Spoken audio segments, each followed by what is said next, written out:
E hoje nós estamos terminando o capítulo 6. Na verdade, Paulo, a partir do capítulo 5, ele vem falar sobre os benefícios da justificação pela fé em Cristo. Nós vimos que esse é o tema central. Ele começa no capítulo 1. E do capítulo 1 até a metade do capítulo 3, mostrando a condição da humanidade, completamente incapaz de apresentar justiça diante de Deus. Todos condenáveis, todos indesculpáveis. Aí, na segunda metade do capítulo 3, ele mostra a solução de Deus. A solução de Deus qual foi? Ao invés de salvar o homem pela justiça que o homem tem a apresentar, o próprio Deus derramou justiça sobre o homem por meio de Jesus Cristo. Ao Cristo ser morto na cruz, ele estava aplacando a ira de Deus. E aqueles que creem em Jesus são declarados justos com base na justiça de Cristo. Então, resultado, o que o homem não podia fazer por si mesmo, Deus fez pelo homem. Deus tornou o homem justo diante dele por meio da fé em Cristo. No capítulo 4, Paulo vai mostrar provas na Escritura de que a doutrina dele já tem antecedente no Antigo Testamento.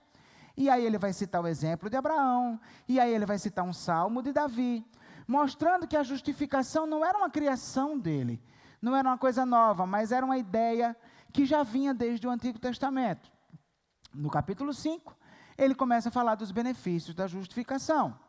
O benefício específico do capítulo 5 é a paz com Deus. Amizade com Deus. Nós éramos inimigos de Deus, mas fomos reconciliados com Deus por meio do sangue de Jesus. E uma vez que fomos feitos amigos de Deus, nós passamos a ter uma esperança sensacional. Porque quando éramos inimigos, Deus nos quis, quanto mais agora como amigos. Então nós podemos ter a certeza absoluta da vida eterna. E aí na segunda metade do capítulo 5, ele vai trabalhar uma questão teológica que vai ser base para tudo que ele vai falar mais na frente, que é a questão de Jesus como segundo Adão.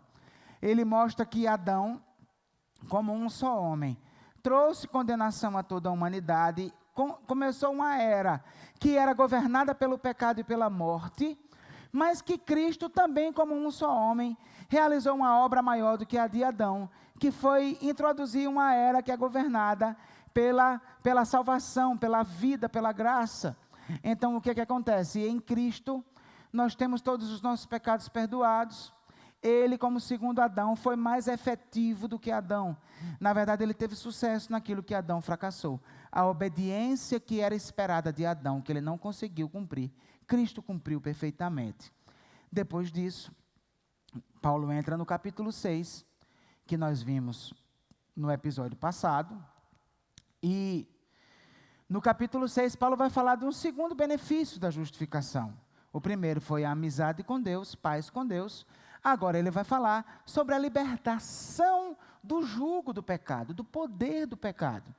E ele começa falando que Deus nos libertou dessa opressão, desse jugo do pecado, em primeiro lugar, nos fazendo um com Cristo na sua morte e ressurreição. E aí Paulo vai e faz uma associação com o batismo, porque o batismo simboliza essa morte e ressurreição. Ele começa o capítulo 6 com a pergunta, porque no final do 5 ele diz que onde abundou o pecado, superabundou a graça. E aí ele começa o capítulo 6 com a pergunta, então a gente deve pecar mais para a graça aumentar mais? E ele vai dizer que não, absolutamente não, isso seria absurdo. Por quê?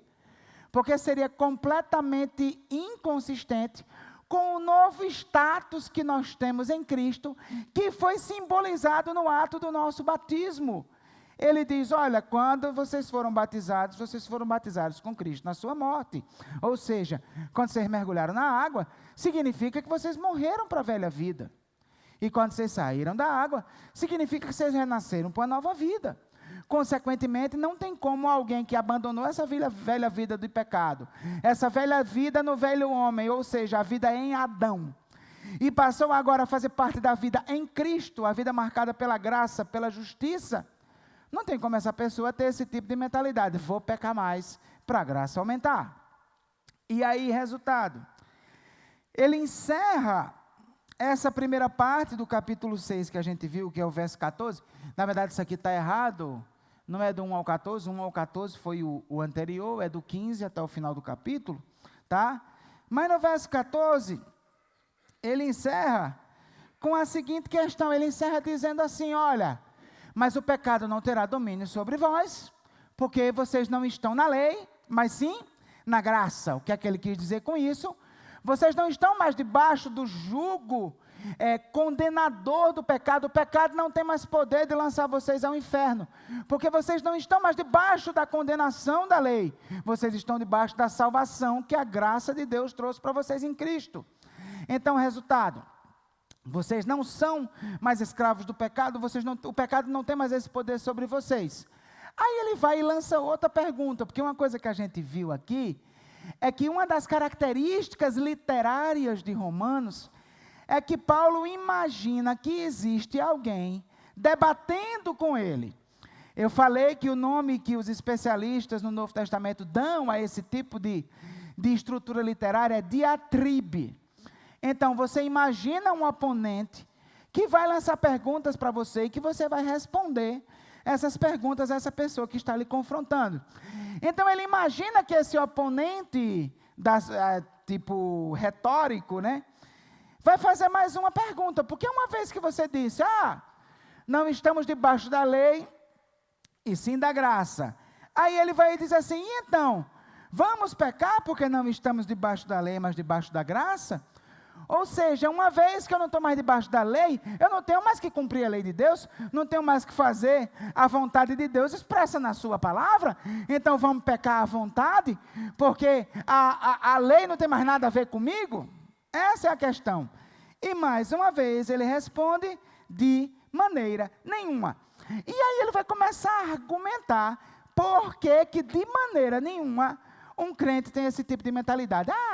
Lei era coisa para Israel, não tem nada a ver com isso, está entendendo? Eu vou fazer o que eu quiser, porque eu estou debaixo da graça, é graça, não é lei. Isso está meio que em moda aí, numas igrejas novas que tem aparecido aqui por São Paulo, e uma tal de uma livre graça, um negócio meio esquisito, completamente distante da revelação nas Escrituras. Mas enfim, qual é o argumento que Paulo vai utilizar? Olha o que ele vai dizer.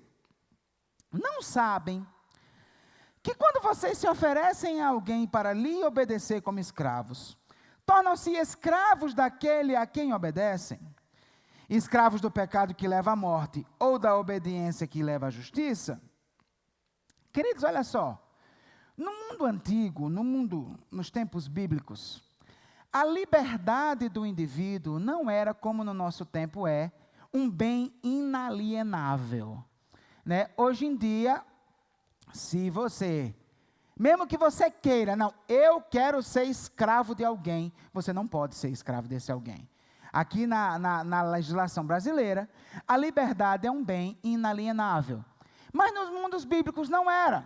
A liberdade era um bem que você poderia utilizar em algumas circunstâncias. Então, por exemplo, às vezes, eu não conseguia emprego.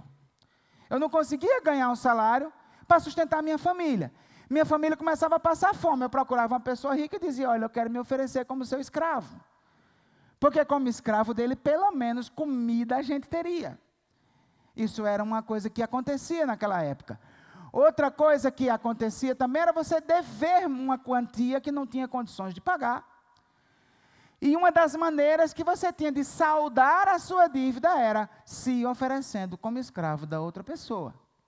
Então, em essência, o que é que constituía isso? A ideia fundamental é que você voluntariamente estava se dispondo a viver para obedecer à vontade de outra pessoa. Então, uma vez que eu chegava, vamos imaginar, né, que Valdeni, um senhor de engenho, né, aí de repente eu estou devendo uma grande quantia a ele, aí eu chego para ele e digo assim, olha, Valdeni, eu voluntariamente estou me dispondo a viver para fazer a sua vontade. O que Paulo está dizendo é que a partir do momento que eu faço isso, eu estou assumindo para mim um status. Valdeni é meu proprietário. Eu estou assumindo a posição de escravo. Então, qual é a ideia básica de Paulo? Qual é? O que Paulo está dizendo aqui, meu amigo? Se você é um crente, você jamais pode optar voluntariamente pelo pecado. Se você é um crente, o pecado não pode ser o alvo das suas escolhas tranquilas e livres. Os seus planos, os seus projetos, eu planejo pecar. Eu entendo que quero pecar. Eu vou pecar. Eu vou buscar o pecado. Não, porque se você faz isso, você está dizendo para o pecado: estou me oferecendo aos seus serviços. Estou me oferecendo para fazer a sua vontade. E se você faz isso, você está assumindo para você um status de escravo do pecado. Só que um crente não pode ser escravo do pecado. Isso é passado. Isso era quando ele estava em Adão. Mas quando ele passou a estar em Cristo e simbolicamente mergulhou na água do batismo e saiu dela, ele adquiriu para si um novo status. Não sou mais do pecado. Não pertenço mais ao pecado. Então, Paulo está dizendo aqui, amigo, quem escolhe voluntariamente uma vida do pecado se torna escravo do pecado. Então, não faz sentido alguém que é crente achar que a graça lhe dá licença para não obedecer à vontade de Deus. Isso é absurdo. É isso que ele está falando.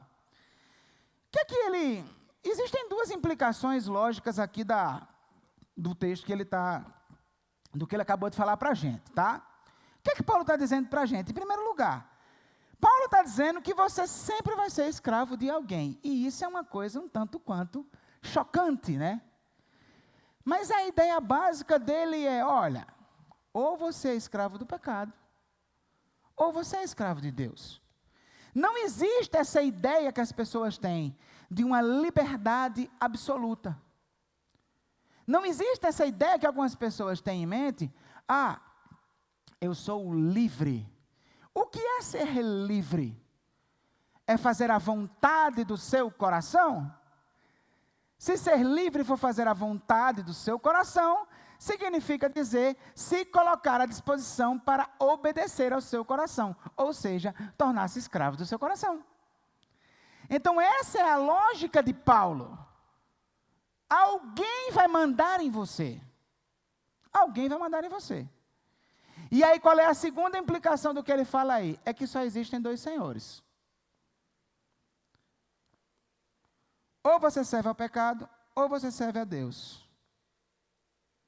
No caso, a obediência, que é a obediência à palavra de Deus. Então, não existe uma terceira via.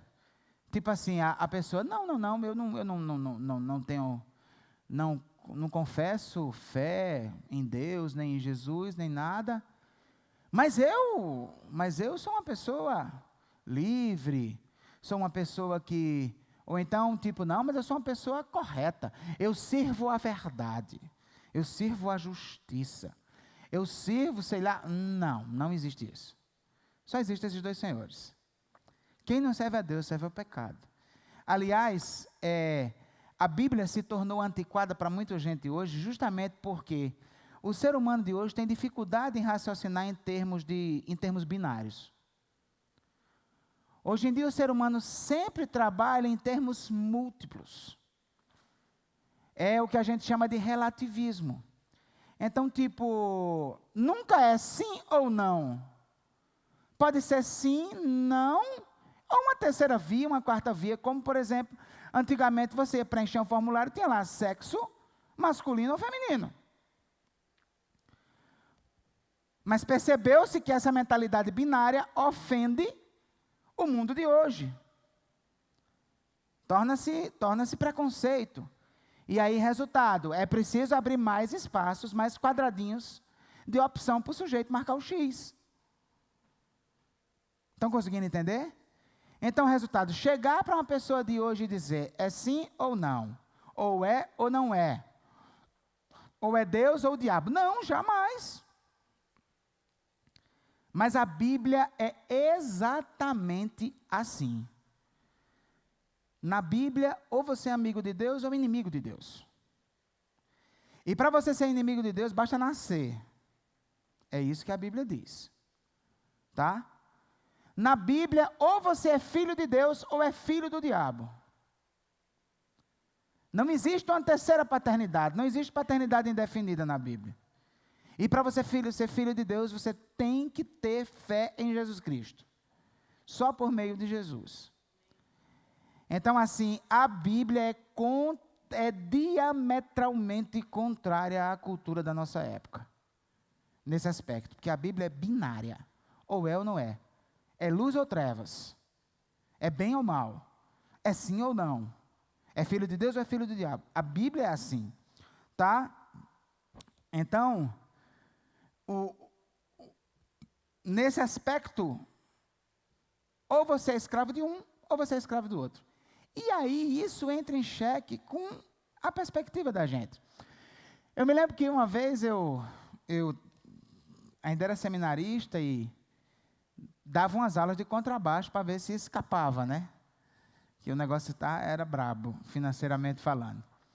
E aí, um jovem da igreja tinha aula de baixo comigo, e um dia ele veio conversar comigo. E ele dizendo que estava enfrentando uma crise de liberdade. Porque ele era crente desde que nasceu. Havia uma série de regras que submeteram ele desde pequeno. Havia uma série de coisas que ele sabia da parte da mãe dele, que um crente não podia fazer. E aí a ideia dele qual era? Como é que eu posso dizer que eu sou livre? Se eu tenho esse monte de coisa que eu sou obrigado. Então eu estou me sentindo escravizado. Eu estou me sentindo preso, eu não estou me sentindo livre. E o que eu expliquei para ele foi justamente, mas filho, você está se sentindo exatamente o que é. Não existe essa liberdade plena que você está idealizando aí. Você sempre vai servir alguém. E aí, nesses termos, o Dr. Cranfield, que é um dos melhores comentários de Romanos que já foram feitos no mundo, ele resume essa questão de forma sensacional.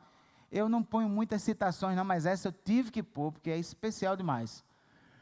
Olha o que é que ele vai dizer. Ele vai dizer o seguinte: a questão de um homem ser livre, no sentido de não ter nenhum senhor, simplesmente não surge. As únicas alternativas abertas a ele são pecar ou ter Deus como seu senhor. O homem que imagina que é livre porque não reconhece outro Deus além do seu próprio ego, é iludido, pois o serviço ao próprio ego é a própria essência da escravidão do pecado. Então, trocando em miúdos, parece que a questão não é de liberdade como se idealiza ou escravidão. Parece que a questão é quem é o seu Senhor. Parece que essa é a questão. E aí, Paulo vai, depois de dizer isso, né, que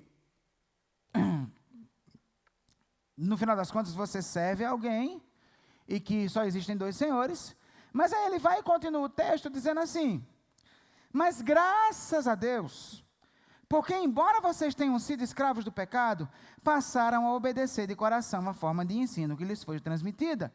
Vocês foram libertados do pecado e tornaram-se escravos da justiça. Amém? Então Paulo está dizendo para os crentes de Roma: presta atenção. Vocês que se converteram, o senhorio de vocês já foi definido. Então Paulo não está aqui levantando a possibilidade de um crente ser escravo do pecado. Paulo está dizendo aqui, olha, quem serve ao pecado é escravo do pecado, se ofereceu voluntariamente para servi-lo. Quem serve a Deus é escravo de Deus, se ofereceu livremente para servi-lo. Você é crente? Amém? Você é crente? Quero lhe dizer, você servia ao pecado no passado, mas agora não. Agora você serve a Deus. E queridos, a maneira como ele escreve isso aqui é muito especial. E eu quero chamar a atenção para você, porque ele usa duas palavras importantes. Uma tradução mais literal, a NVI ela já tenta adequar, né? Mas uma tradução mais literal do miolo desse versículo aqui, seria algo mais ou menos assim: obedecestes de coração ao modelo de doutrina a que fostes entregues. Por que é importante entender isso? Você vai ver já já, tá? Primeiro vamos trabalhar essa questão. a doutrina a que fostes entregues. Porque a tradução da NVI, ela termina cometendo a corrupção. Porque ela diz a forma de ensino que lhes foi transmitida. Ou seja, pela NVI foi a doutrina que foi entregue para você. Mas no grego foi você que foi entregue à doutrina. E por que que isso é importante? Porque a palavra, o verbo que é traduzido por entregar aqui, o verbo paradidomi, ele tem um sentido especial. E a gente já viu esse verbo outra vez, lá no capítulo 1. Não sei se você se lembra. Quando diz, e Deus os entregou à idolatria, e Deus os entregou à imoralidade sexual, e Deus os entregou à prática homossexual. Lembra da passagem? Qual é a ideia do verbo paradidomi? Vamos lembrar uns textos aqui que ele aparece para a gente ter essa ideia. Olha só. Então Pilatos soltou-lhes Barrabás, mandou açoitar Jesus e o entregou para ser crucificado. Então perceba que a entrega aqui é você entregar para alguém exercer poder sobre ele. Os soldados iam segurar ele para levar ele à cruz, tá? Entre eles estão Himeneu e Alexandre, os quais entreguei a Satanás. Então Paulo entendia que aquelas pessoas, Satanás exerceria domínio sobre eles e causaria dano a eles, né? 2 Pedro, mas Deus não poupou os anjos que pecaram, mas os lançou no inferno, prendendo-os em abismos tenebrosos a fim de serem entregues para o juízo. O mesmo verbo está aqui, que aí a tradução da NVI é um pouco diferente. Reservados para juízo. Eu pulei um slide, não foi?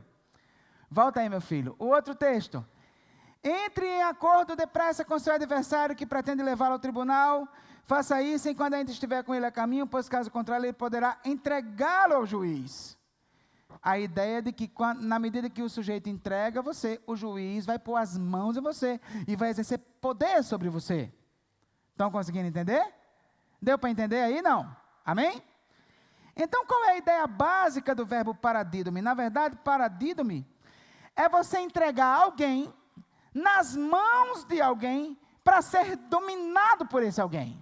Ok? Deu para captar o sentido aí? Então, o que é que acontece?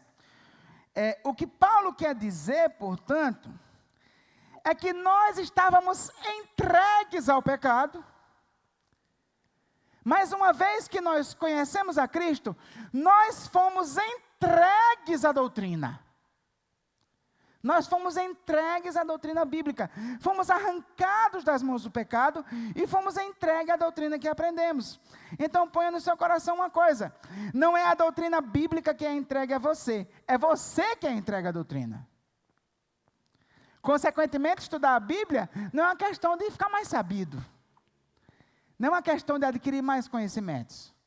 Estudar a Bíblia é uma questão de saber o que você vai obedecer. Não é alguém que lhe entrega a doutrina bíblica, é você que se entrega a ela. É ela que exerce domínio. Ela põe as mãos em você e direciona a sua vida. Amém? Isso é interessante. E outra palavra sensacional que Paulo utiliza aqui é a palavra tipos. E essa palavra, ela aparece várias vezes, é uma palavra importante no Novo Testamento, também importante na Septuaginta. Na verdade, tipos, a ideia de tipos é de uma forma, de um modelo, de uma forma, na verdade. Tipo um carimbo. Um carimbo. Tipos era também a forma que era usada para cunhar moedas. Então, por exemplo, se pegava ali uma pedra, um negócio, aí o sujeito ia batendo na pedra, e essa é a origem da palavra, o verbo tipto, é você pegar e ir martelando a forma, tá? Aí tipos é o resultado desse processo. Aí fica ali uma forma.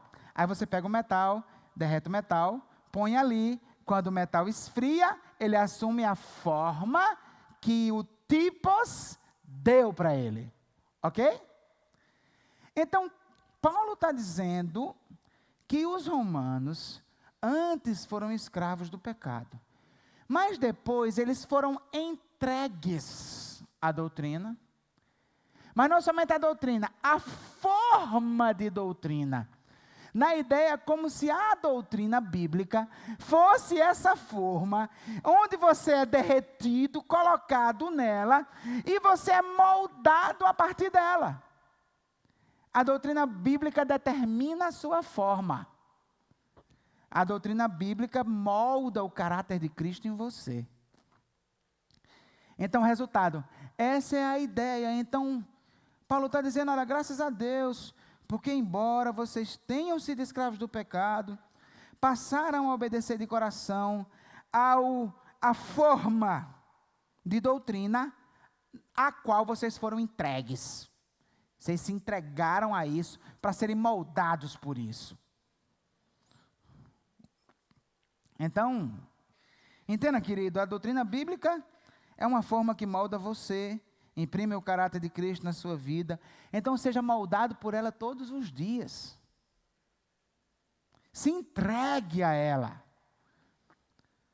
Você é escravo da justiça. Então, faça a vontade da justiça. Você não é mais escravo do pecado.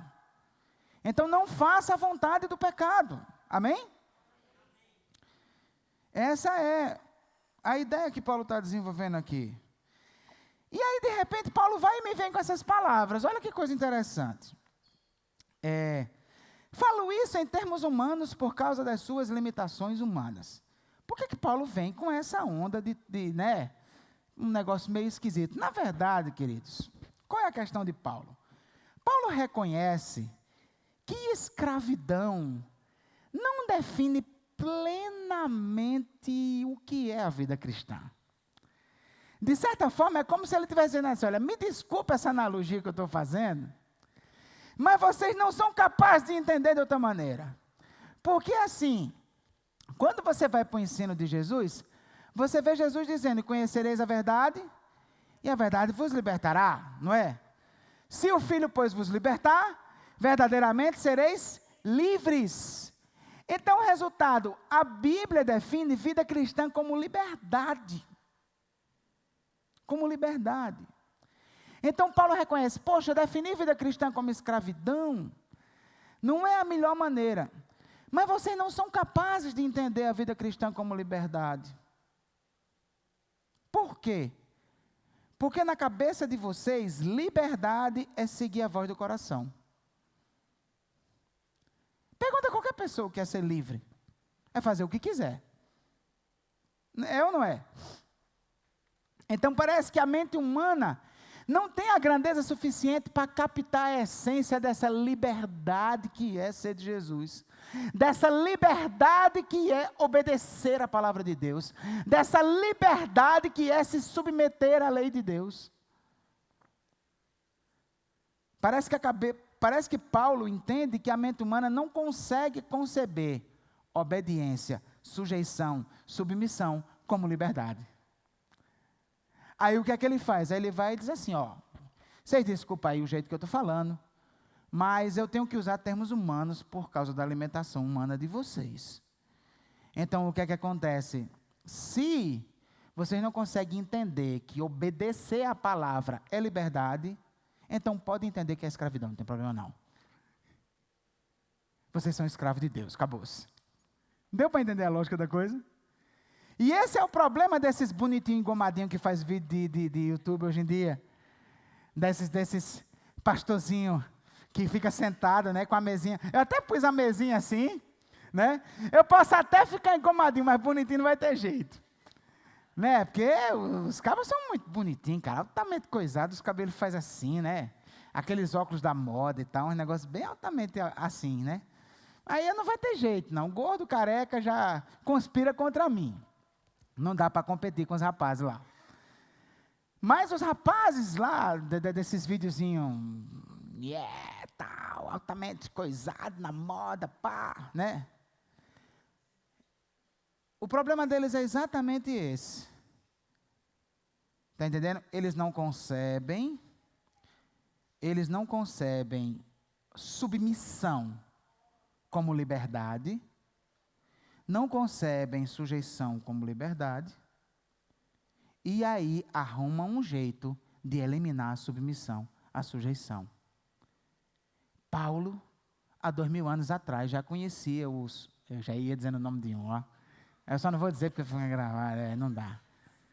Paulo, naquela época, há 2000 anos atrás, nem conhecia o sujeito, mas está dizendo ao sujeito: qual é o seu problema, amigo? Você acha que se sujeitar, se submeter a ser escravo, tem problema não. Considere-se escravo. Porque a sua cabeça não é capaz de entender isso. Então, por isso que ele diz, olha, falo isso em termos humanos por causa das suas limitações humanas. Assim como vocês ofereceram os membros dos seus corpos em escravidão à impureza e à maldade que leva à maldade, ofereçam-nos agora em escravidão à justiça que leva à santidade. Então Paulo diz, olha, vocês me desculpem eu estar falando da vida cristã em termos de escravidão, mas vocês não conseguiriam entender de outra maneira, então é isso mesmo, se considere escravo, para que você entenda que você tem que fazer a vontade de Deus e não a vontade do seu coração, tá? Mas aí ele vai, e agora com essas palavras, parece que ele mostra qual é o objetivo mesmo dele. O objetivo de Paulo é, cara, lembra quando você não era crente? Lembra quando você seguia a voz do seu coração e fazia isso com empolgação, com ímpeto, com força? Dedica a mesma empolgação, o mesmo ímpeto, a mesma força para fazer a vontade de Deus hoje. Para se submeter à palavra de Deus. Para se santificar. Se você achar que você é ser escravo, não tem problema não. Considere-se escravo. E aí, de repente, o camarada fala assim, poxa vida, mas então, quer dizer que eu só troquei de escravidão? Quer dizer que eu só fiz tirar um senhor, deixei de obedecer um senhor para obedecer outro senhor? Mas que vantagem há nisso? Deixei de ser escravo para virar escravo? Aí Paulo agora vai dizer que vantagem há nisso, encerrando o capítulo. Quando vocês eram escravos do pecado, estavam livres da justiça. Que fruto colheram então das coisas das quais agora vocês se envergonham? O fim delas é a morte. Mas agora que vocês foram libertados do pecado e se tornaram escravos de Deus, o fruto que colhem leva à santidade, e o seu fim é a vida eterna, pois o salário do pecado é a morte, mas o dom gratuito de Deus é a vida eterna em Cristo Jesus, nosso Senhor. Então, querido, Paulo admite que existe uma certa liberdade na escravidão ao pecado. Do mesmo jeito que quando você é escravo de Deus, você fica livre do pecado, quando você é escravo do pecado, você fica livre de Deus. Pelo menos naquele momento ali, né? Vai chegar a hora que você vai prestar contas. Então você está livre da justiça, você está livre de obedecer. Está entendendo? Mas o que é que vocês ganharam com isso, Paulo pergunta. Primeiro, vocês ganharam com isso a vergonha que vocês têm hoje, quando lembra do passado, das idiotices que fez, das imundícies que fizeram. Então vocês ganharam a vergonha que vocês têm hoje, e se vocês tivessem continuado onde vocês estavam, vocês iam ganhar a morte, porque o caminho final da vida de pecado é morte eterna, distanciamento eterno de Deus. Mas agora, vocês são escravos, deixaram de ser escravos do pecado, se tornaram escravos da justiça. Mas qual é o fruto que vocês escolhem? A santidade que leva à vida. Então Paulo pergunta para eles, qual Senhor vale mais a pena servir? Servir seu coração, que leva ao pecado? Sabe o salário que esse Senhor tem que para lhe dar? Morte eterna. Agora servir a Deus, fazer a vontade de Deus, obedecer a sua palavra. Sabe o salário que esse Senhor tem? A vida. Porque graciosamente essa vida já foi entregue em Cristo. Então, em outras palavras, não se trata de liberdade absoluta, isso não existe. Liberdade é servir ao Senhor que me ama. Liberdade é servir ao Senhor que de fato tem o melhor para mim, que de fato quer o melhor para mim. Liberdade é obediência à palavra de Deus. Esse é o melhor Senhor para se servir. E servi-lo é ser livre. Que Deus nos abençoe. Então, gente, nós vamos ter aí esse intervalo, como eu já falei. E vamos voltar em fevereiro. Mas diante dessa exposição que Paulo fez aqui, vale a pena a gente encerrar perguntando de novo. E aí? Vamos pecar porque não estamos debaixo da lei? E sim da graça? Aí a gente responde como Paulo: de maneira nenhuma. Não sou escravo do pecado, eu escolhi o melhor Senhor. Amém? Vamos ficar em pé, vamos orar.